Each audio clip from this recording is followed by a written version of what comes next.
Hello, Ken. How are you? This fantastic afternoonish, eveningish thing.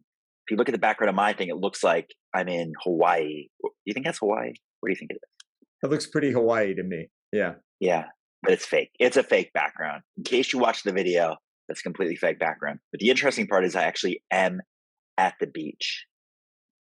Where are you? Where are you right now? I'm in my office in Phoenix where it's a balmy 112 degrees outside That's it. and promises to be 112 or 113 for the entire week with a morning low, get ready, 90 degrees. That's our Nice. cool 90 degrees at 5 a.m. before the sun comes up. Yay. Well, I have a reference for this time of year. Actually, I think maybe mid-August in Phoenix, and I played 36 holes of golf, and it was 114 degrees. And you would think that would be weather that would be tough to breathe in. Ken, why is that a topic we're going to talk about? Breath, I think we're going to talk breathing. about just breathing, Dan. Just breathing, man. So the past couple of weeks, if you've been listening, you know that my dad's been going through some interesting times with his health. He's 96 years old. He's generally doing really well, living with my sister. This past week, though, he was diagnosed with COVID. Thankfully, he's been vaccinated, boosted, and the symptoms were pretty mild. But given the COVID condition and the fact that he had been diagnosed with congestive heart failure and was on supplemental oxygen, we made a decision to take him into the hospital just to guard against the worst case scenario. And there's a high percentage of people with congestive heart failure and COVID, particularly at his age, who die. And we wanted to make sure that if his respirations went south, he would be in a place where they could take care of him at a moment's notice. So he goes into isolation. I flew to California to visit him. And he also got a monoclonal antibody treatment, fairly new treatment that really served him well. His symptoms were mild, I mean, like a runny nose and a little cough for a couple of days, and then that was it. So super, super grateful for that. The thing that was just extraordinary was that our doctor had said people who have congestive heart failure, 9 times out of 10, are going to be on supplemental oxygen the rest of their lives. Just count on it. And that was one of the biggest hindrances to him being at home, was having this 50-foot cord to drag around behind him while he's trying to walk with his walker. It was a trip hazard, and it was frustrating. Every time he'd blow his nose, he'd have to get the nasal cannula centered and back in. And it was really just a downer for him as well. Well, they decided to try him without supplemental oxygen while he was in the hospital. And he went for 12 hours without any problem. For those of you who are familiar with PO2 levels, as long as you're 92 or above, then you're in good shape. So for half a day, he stayed in that range, fell a little bit below to 91. They put him back on supplemental oxygen. The next day, they took him off again. And we are now 5 days past that. He's back at home. He's doing great. No supplemental oxygen for 5 days. And his PO2 is 96, 98, 100. He's well above that 92 threshold, and he's staying there without the supplemental O2. So a couple of things showed up for me. And that was, first and foremost, no matter what you're told, things can change just on a dime. They can change in a breath, one might say, to stay with the analogy of just breathe. They literally can change that fast. Nothing actually is permanent. And this was just remarkable. And his doctor is great. His doctor is like magnificent. And it wasn't that he was wrong. He said there are some exceptions, but he was just really preparing us for the vast majority of people are going to have to use supplemental O2 the rest of their lives. And yet my dad defied the odds. He didn't want it there anymore. And I have no idea what forces were at play. I don't know if it was him saying it doesn't have to be this way. This thing is a hindrance to my quality of life. How much of it might have been prayer and positive thoughts have been offered by countless people for his good health. How much of it is just he's got a constitution that nothing seems to be able to damage. I attribute it to all those years of drinking dirty water out of canals and not paying attention to expiration dates on food, and that he's built up an immune system that is so strong, nothing seems to be able to take it down. But it was just an amazing insight for me. For as much as we think we know the way things are, quote unquote, for as much as we're told this is how it has to be, this is how it always is, nothing can change this. This is an immutable fact. Sometimes it's not. Sometimes stuff just changes, it shifts. And what that opened up for me was just like this world of possibility, because I got to see this with my own eyes. It's like, holy crap. If my dad doesn't have to be on oxygen, even after being told that this is the way it's going to be for life, what else might be possible? What else is out there that I have a fixed belief in, that this is the way it is, that there's no changing it, that I need to re-examine, because all things are possible. That's what this is about, Dan. Do you smell that? Smell it? Yeah. No. So that I watched a movie, cheesy movie, but that is how one of the characters got the other character to calm down. Was they were stressed out, and they said, "Wait, do you smell that?" And then when they breathe through their nose, it would force them to kind of take a deep breath, and it would that in and of itself would help calm them down. And I've talked about this in prior podcast, but I talked about a physiological side. We talked about Dustin and how those particular boxer dogs are very obvious because of the grunting sound that they make when they relax. So part of breathing, again, just to remind you, is obviously breathe. Like most of the time when we're feeling stressed out, we're almost constraining our breath. You could look at your chest, someone's like hunched over, you're probably breathing very shallow, right? And that's consistent with how our bodies feel stress in a more like constrained manner. So like, why do everyone say, hey, come on, calm down, relax, take a deep breath? Is you're trying to open up your chest, right? But not just like open up like your chest or abdomen to breathe, but also open up behind the nostrils. So don't just smell that, but do that physiological sigh, as you learned from Andrew Huberman, which is that double inhale through the nose, that, and then, so at the top of the first inhale, you inhale more and fully breathe in, and it takes the sacs behind the nostrils, and it's built into the way that all human animals are designed, that it tells us to relax. It helps us to de-stress. And then when you exhale, blow out through the mouth strong, like Superman blowing something over. So I thought that was a really cool thing. A really good way to tell somebody that maybe be resistant to listening to you, come on, calm down, take a breath. That just say, hey, do you smell that? Wait, smell that. And it kind of gets them to start breathing. And then you kind of trick them into what you're trying to get them to do to relax. I really like that. So one of the things that came to mind as you were talking about your father and hitting 100 on his oxygen levels is, I'm so curious. I bet you I wouldn't even hit 100 on a normal day. I bet if we were going around, I'd be like, yeah, you're like 85. He'd be like, wait, what? So I think we all need to be reminded to breathe. And that's really impressive. He's able to do that. It does absolutely show the power of the mind, whether that was at play, right? Or whether God stepped in and helped him out. We don't know. But I do think a lot of things come down to what we think and tell ourselves. And speaking of breath, we'll talk about God's breath for a second. I was out riding a bike here at the beach and did not think about it as I was riding the one direction on the island that we're on.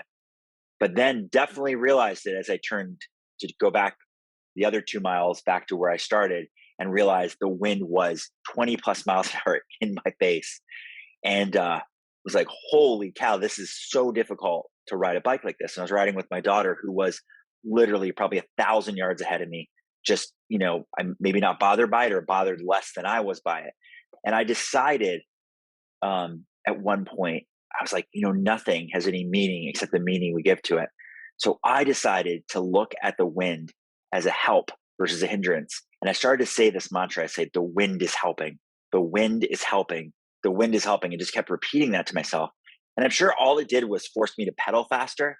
But for whatever reason, it put a smile on my face and made me feel like the wind was helping me. And I started to go faster. So it matters a lot that when you hear something like a diagnosis or something stands in your way, that you just decide, like, is this thing going to help me or is it going to hinder me?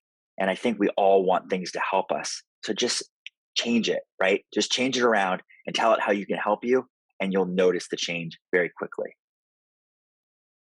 While you were talking, Dustin, our boxer, just did these down here on the floor, just did the boxer exhale. So I know he's like fully breathed out and he's in that completely relaxed state.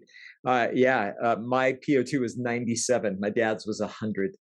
He's 96 years old with congestive heart failure and chronic obstructive pulmonary disease coming off of COVID, and he's got 100% oxygenation going on.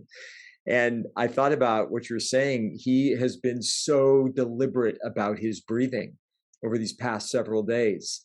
He takes the time to do deep breathing exercises. He's got this little device where you fully exhale and you try to get the little ball to come up in the tube to a certain level. And he loves a challenge. And so he records this stuff too. This is like, it's his thing. It's part of his OCD, I think.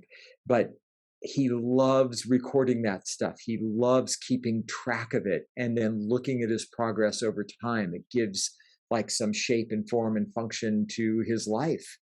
And when he's able to see progress, man, it's a big deal, especially at his age, especially with what he's overcome. And so I think that intentionality, thank you for bringing that up again, Dan, because that's so essential in everything that we do.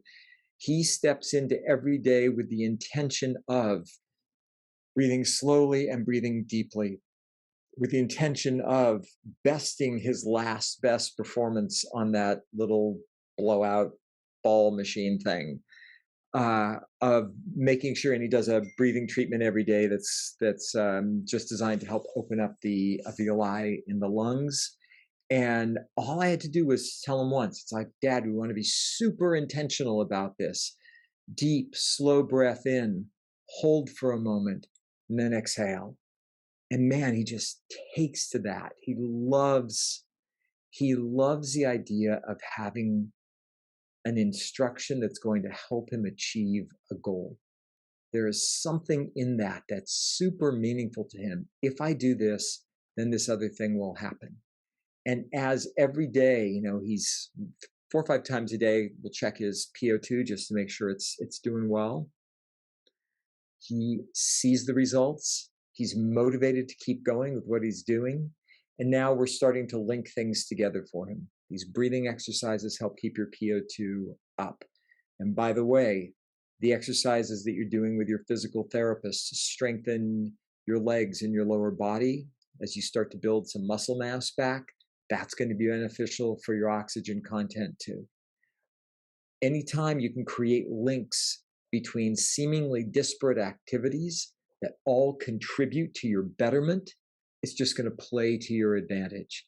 So take a look for different things that you can do that are going to ultimately contribute to your health and wellness, link them together, and then create a regular schedule and track your progress on it. What it made me realize is that it doesn't matter the age. Everything's better with gamification. If you don't know that term, it just means taking something that could just be like, follow this step process and add some sort of contest to it. And I think we can take anything and make it a contest, right? They call it your PR in running or swimming or different things like that. It's your personal record. So it sounds a lot like your father is looking at these breathing exercises as like, I want to beat what I did the day before. I want to establish my new PR in doing that, which I think is amazing. I've also said this before, but it reminds me of Norman Cousins. If you haven't heard of him, and I think I got that correct, you can look it up. He was, I believe, diagnosed with a terminal illness and spent his time laughing at comedy movies and things like that, and was able to recover from his illnesses, just keeping his mind in like the right frame, right? Like only one to think about or talk about or laugh about things that were positive versus focusing on the things that could be negative. At one point, I did consulting for this company that uh, I was trying to really look at like what was the difference between certain people who were happy with the job and certain people who weren't. And one of the things I noticed was that they were very rigid in how like people took breaks, right? They'd really almost like monitor like how much time did you spend away from your desk or like lingering and taking whatever. Spending time away from your desk is the easiest way to say it. And what I found where they were not scrutinizing was for people who smoked. And I don't know if it's an old school belief. I don't know if it's something that was established with some like HR policy, but for whatever reason, once they knew you were a smoker, they were no longer scrutinizing. They almost like expected it. They'd say, "Oh, he's just taking a smoke break," right? And so what I ended up establishing, and it took a while for this to sink in, why this was so important. As I said, everybody gets one. And they said, "What?" I said, "It's called a state break, like a state of mind break." Because as bad as smoking is, what it actually does, which is the only positive part about it, is it gets you away from what you were doing. And just the act, even though you're breathing in toxic fumes, the act of breathing, right? Taking the walk, hopefully, to the place you're allowed to take your smokes and walking back, that's good. But also, even this deep breaths, and you're usually taking it outdoors because that's where usually the smoking area is, all that's good. So, what I encourage everybody to do is to say, nope, it's only equitable that everybody gets a state break. If you decide to use that for smoking, use it for smoking. If you decide to use that just to, you know, take a break, take a break. But don't just go and grab a drink. Go outside, right? Almost have like the state break area and the smoke break area and take those deep breaths. Because just the act of taking that similar walk to that they take, but to a designated place, and just sitting there for whatever number of minutes and taking those deep breaths. And if you knew it, take those physiological sighs. That alone is going to help you kind of break free of the pattern of thinking that you have. And I've taught this prior before as well, but there's a term that I use called a reset, which is just basically like that mental reset. It's almost like restarting the computer. And I give the analogy of whenever you're fixated on something or focused on something, even if you're doing it like productive work, it's like playing that old vinyl record in your head and you want to just like take a quick break from it where you just like pull that needle off the record. You don't want to just go right back to it. You want to be like, if you're in a zone of thinking, you want to like finish it off strong, stay in that zone, and you want to like completely take a state break. You want to reset out of that thinking and then come back very fresh, like start over with like a fresh sequence of work or whatever you're going to be focused on in that period of time after that. So I love what you said at the beginning about age doesn't matter and striving for your personal record, your personal best. When he went into the hospital, the nurse asked him if he wanted to sign a DNR, and stands for Do Not Resuscitate. Now that's reasonable. 96 years old. It's like, what's the chance if you code, if you go into cardiac arrest, what's the chance that they're going to be able to pull you through? It's kind of a violent process. Having worked as a medic in an ER for 3 years, I can tell you, it's not romantic like on TV. Things break, especially for older people. Stuff cracks, and he said no, absolutely not. And so she said, "Well, I need to explain to you what this means. We'll have to do CPR. It's your sternum could crack. This could happen. That could happen. We're going to have to put a feeding tube down. We're going to have to intubate you for breathing." He's like, "Got it." And he's like, "And then what?" She's like, "Well, hopefully you're alive and then all that stuff comes out." He's like, "Okay, that's great." And she goes, "I have to know why." And he said, "I've got a lot more living to do." Like at 96, he's like, "I've got a lot more living to do." He just had his first great grandchild, the great grandson, 2 weeks ago. And he's got a great granddaughter coming in 4 weeks. And he's like, "I'm not going to miss that. If I have a chance to live through something so I could see her and I could actually spend time with my great grandchildren, one in each arm while he sits in his rocking chair," he's like, "I want to do that. I don't care what I have to go through. It's okay. Pound on my chest, stick tubes down me, keep me alive so you can take everything back out and then I'll be able to be with them again." I just thought that was such an amazing attitude because I've seen people at his age that really struggle with, do I want to keep going? Is it worth it? And to be able to say at any age, I've got so much to live for, man, talk about just reframing your mind immediately. If everything then becomes future focused, it's like, I've got that to look forward to. There's my goal. I just want to hold my second grandbaby. I want to hold my first grandbaby again. I want to hold them together. I want to experience something that moving and that profound. That's all he needed to convince him that whatever he'd have to go through if he had cardiac arrest, it'd be worth it because it gave him a shot at being able to be back home and be with his great grandkids and his grandkids and his children and to continue to live life. As he said, I've got a lot more living to do. And so I can't stress this enough. The frame of mind that you're in um, dictates, I think, after just seeing him this past week, I think it really dictates a large part of what your future is going to be like. How do you envision your future? Do you have a lot more living to do?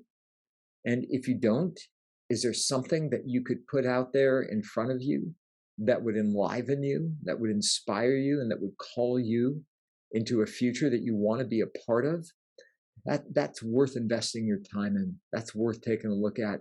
We don't know how long we've got. We don't know that we've got the next breath. We don't know if we've got a day more, a year more, 10 years more, whatever it happens to be. But what I do know is I want to spend every one of those years living as fully as possible so that on any given day, if something were to happen and somebody said, do you want us to resuscitate you if you go into arrest? The answer would always be yes, because I've got a lot more living to do. I'll finish with this. I encourage people, the next time somebody asks you how you're doing, come up with a really dramatically positive answer like outstanding, incredible, amazing, couldn't be better.